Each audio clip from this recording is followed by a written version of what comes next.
In this case, they wanted to prove that the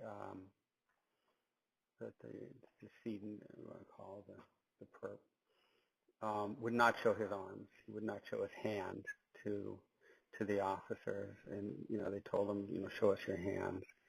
So they presented to me with the evidence and the crime scene and the photos. But in this case, it was really important.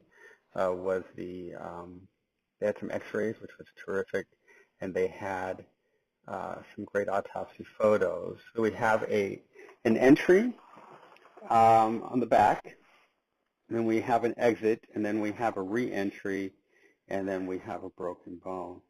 So again, following the same process, never changing, working from general to specific, and following the autopsy document and photos, what is remarkable and non-remarkable as stated by the medical examiner. I was able to work my way from front to back and back to front, and was able to show that he had his arm away from the officer.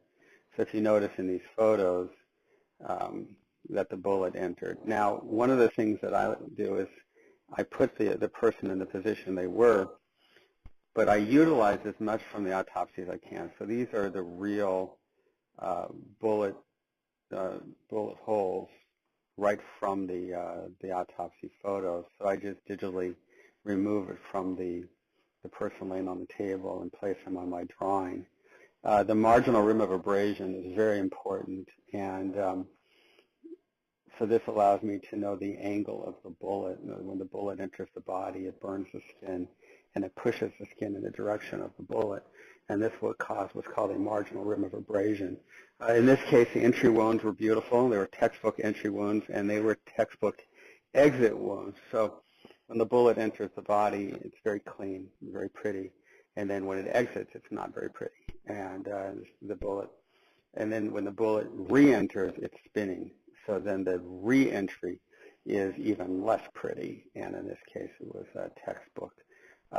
Anytime I can get any kind of X-rays showing the path of a bullet, a lot of times a bullet going through the body will leave a metallic path, and that shows up in the X-ray, so that helps. And then in this situation, it broke a bone in the hand.